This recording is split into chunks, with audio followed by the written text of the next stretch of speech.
If you ever seen anybody, gentlemen, with white spots on their teeth, that's an outward sign of fluoride poisoning. It's called fluorosis. I have it, by the way. Hey, John, I've got it myself, and I've been using Tom's All Natural for almost a year, and I have all my teeth intact. But I've had it ever since I was a child. I will say that. I do remember that. Now, I'm born and raised in Springfield, Massachusetts, and my parents are staunchly say, "Oh, it's not in the drinking water here. Of course not."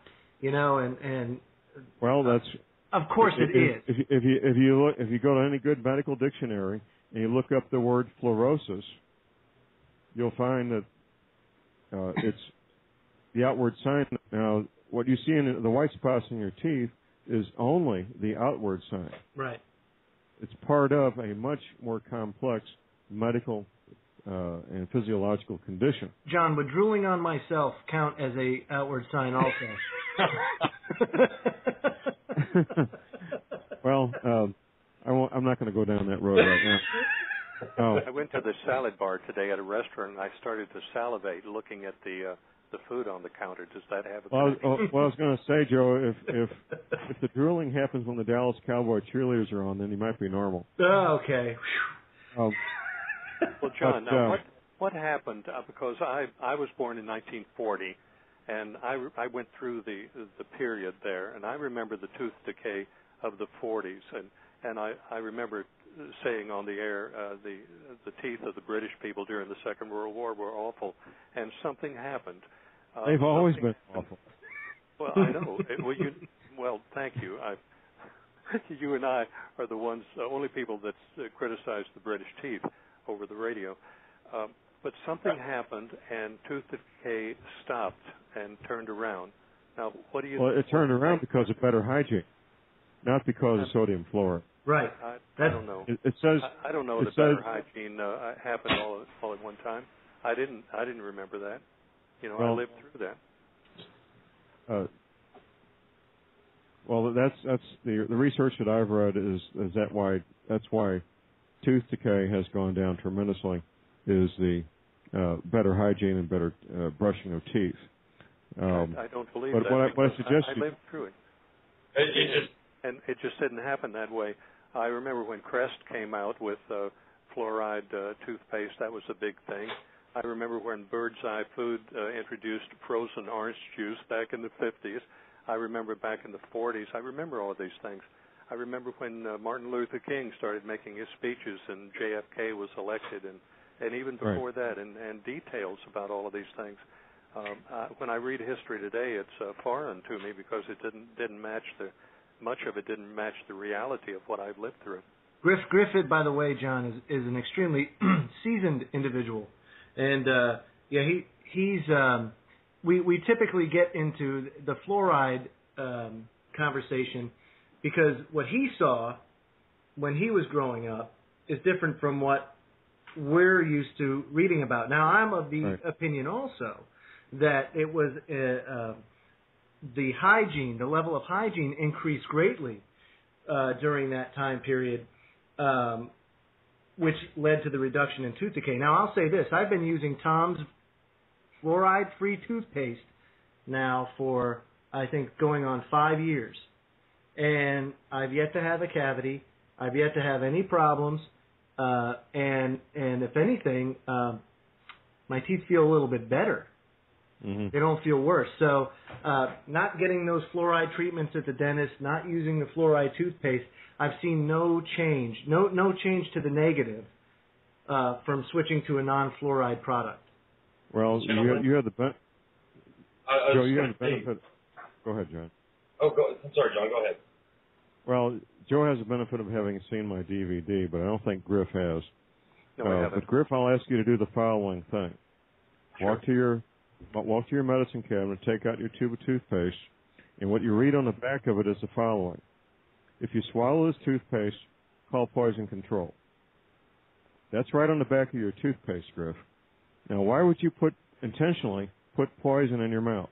The only reason you call poison control is, obviously, it's got poison in it. Why would you do that? Well, the same way with iodine.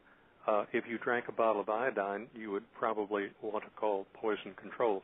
but if you put a little bit on a scratch, it would be beneficial. Much of chemistry out there is like that. A little bit is great, and a lot is the bottle of death to the humans and animals. I'm going to research this matter, and I'm not going to be defeated. Right. I don't want to get. Maybe we can both research it and talk. I don't want to. We're taking up a lot of airtime here to really go down a rabbit trail. Sure. But it does say that on the toothpaste tube that if you swallow toothpaste, call poison control. Sure. More than a pea-size amount, by the way. That's what it says. More than a pea-size amount. But cumulative. Mm-hmm. It accumulates. Correct. It's not something that flushes. Once it's in your body, it doesn't leave. It accumulates in your bones and it accumulates in internal organs. Sure. But let's get back to the topic at hand, which is Earth changes in the 10th planet. Sure. John, if I may say something real quick. Something you said on that, and I got to say, that was a fantastic presentation about global warming. But you had said right when the danger starts to get omnipresent that essentially the man in the white lab coat will come out and tell everybody everything is all right. And essentially since the Copenhagen conference, we've seen suddenly the CRU is hacked and years of work are suddenly exposed to the public as false. And recently I'm seeing that now climate change deniers are coming out saying it's real, and the people that were saying it's real are saying it's false, and there's just this whirlwind of disinformation. Just wanted to see what your thoughts were on that. Well, your observations, John, are very astute. We're at a point now where people are so totally confused they don't know what to believe, and that's by design. We had these release of these emails showing that they were fabricating and cooking the books on man-made climate change. That's convinced many people the whole thing is just a bunch of hooey. You know, photographs of cows. I think you alluded to this, Joe. The cow farts, yes. Yeah, cows in England with plastic bags on their back and a tube stuck up their butt to collect their flatulence. Yes. You know, I mean, it's a very British thing to do, isn't it? Yes, it is. But yeah, we're at a point where the people I talk to, friends and associates, they throw their hands up. They say, John, I don't know what to believe anymore. All I know is the weather's very strange, and I don't know why. Well, you know, John, I'll say this, and we've been stonewalled. I can't tell you how many times when it comes to putting this information out. You get called a conspiracy theorist, a wacko, everything you can name, we've been called. But what I can tell you is this: at this point in time, just saving the individual, waking up the individual, if you do that, if you put that information out there and it changes somebody's life for the good and is able to help them along in their preparation efforts, in the accumulation of knowledge, then you've done your job. Because at this point in time, I truly feel that the populace as a whole has been so dumbed down and so programmed that it's going to be almost impossible to sway the masses. So, well, it is. Yeah, it's pretty dismal.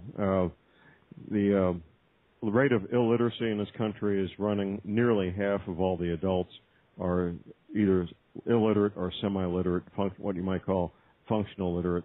Mm-hmm. The American Library Association says that 3% of the adults in this country have a library card. Half of them use it for light entertainment reading only. Of course, with the Internet, a researcher like myself or all you gentlemen, you know, we basically have the Library of Congress at our fingertips these days. That's right. I can't remember the last time I've been to the library, but right. that's not because I don't want to. It's just that everything's at my fingertips. You don't have to. Right. You don't have to. Where I live here, it's a 45-minute drive at the speed limit to the first red, yellow, and green traffic signal. I'm seriously, I'm in the country. No, you're like me. I'm the same way. Yeah, but I've got high-speed internet, and I can access databases all over the world from right here in my little office deep in the mountains of the Missouri Ozarks. But most people don't do that. They use the internet for entertainment. They don't read anything serious, and that's just the fact of life. And gentlemen, we're not going to change it. We wake up the ones we can. I don't have an emotional attachment to the outcome of trying to wake up people. I do what I can, and it certainly applies to my family. I wrote No Need for Panic for my brother and my brother-in-law 5 years ago, knowing full well that they would not pay heed, and also knowing full well it was the right thing to do. So I did. And very noble thing you did. And, you know, we do the same thing. And one thing that Griff and I preach all the time, whenever somebody goes out and they talk about this and they get shunned away, just the thing to remember is self and family. Self and family. That's what we're preparing for. You're not going to be able to sway the masses. It's too late for that. It's too late in the game. But to prepare yourself and your family, or your close acquaintances, the people that you can trust. Absolutely. That's where we're at this point in the timeline. Well, John, I agree. Another point was, Northwest Arkansas, Southwest Missouri. I was so glad when I heard that this is the quote-unquote known safe haven. That is where my family lives, Fayetteville, Arkansas. Well, they're in one of the known safe havens, and I hope that they will take you in when the time comes, John. Well, they're certainly, my father is certainly doing a booming business down there in the housing market.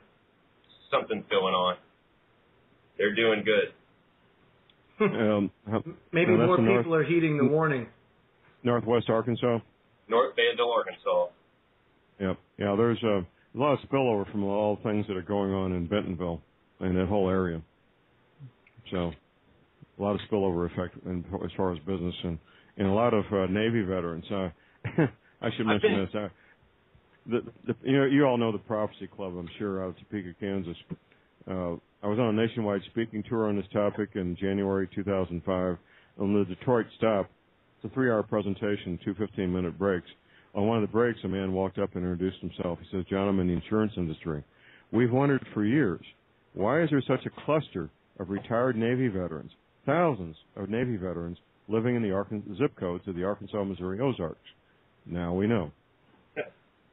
It's very interesting to say. Well, it is. Yeah. I do concealed carry training and teach people to get their pistol permits here in Missouri. And between August of 2009 and December of 2009, every class I had for those 5 months, I had at least one Navy veteran that knew about the topic we're talking about and had moved to the Ozarks specifically for that reason. One of them has agreed to go public, Mr. Tim Spencer. He's a Florida native, a Cherokee Indian, by the way. He just gave up the position, the Director of Emergency Preparedness for the Western Cherokee Nation. I gave him a copy of my DVD to watch. He gets back with me a week later. We just barely met and hardly knew each other. He says, "John, I've seen your map." I said, "Really?" He says, "Yeah, I was in the Navy. It was 1985. I was in New Orleans. I saw your map." Well, I didn't know at the time that he was a Navy submarine veteran, but he's gone public with me and been interviewed several times on the radio with me. His wife is a Florida native also. We're having lunch one day, him and myself and his wife, and she says to me, "John, I'm from Florida. I don't like ice. I don't like snow. I don't even like Missouri, but I'm here because of that darn map." Hey, John, I have a question for you. Obviously, you have a lot of good sources. And everything I've looked for, the 10th planet, Nibiru, Planet X, or whatever you want to call it, the only 2 pieces of evidence that are even slightly available online are 2 supposedly leaked photos from the South Pole Telescope. So don't worry about those. Well, my question is, do you have any hard confirmation? Does anybody have visibility on this thing yet? Well, here's something you can do, and I can send Joe a link because I got his email address. Yeah, by all means, go ahead and I'll relay it. There's something called Google Sky. Oh yes, I've got it. And there's a blacked out part of space in Google Sky. Mm-hmm. It's a square. I mean, it's obviously something's been manipulated to remove that part of the solar system from being looked at. And that's right. Google Sky, Wiki Sky, any single thing you try to look at that. I want to say the only thing I remember is like 5 hours 53 minutes on the first coordinate, but I've definitely seen it. Okay, you've already looked, and John, you've already looked at this yourself. Oh yes. Okay. Well, that's very significant. I'm not sure that any bona fide photographs have been leaked that I'm aware of. I'm familiar with the images that you're talking about. By the way, the Vatican just built another astronomical observatory. Now, what in the world does that? I thought their job was to save souls and run charity hospitals. Why are they spending millions of dollars to look at the stars. How is that part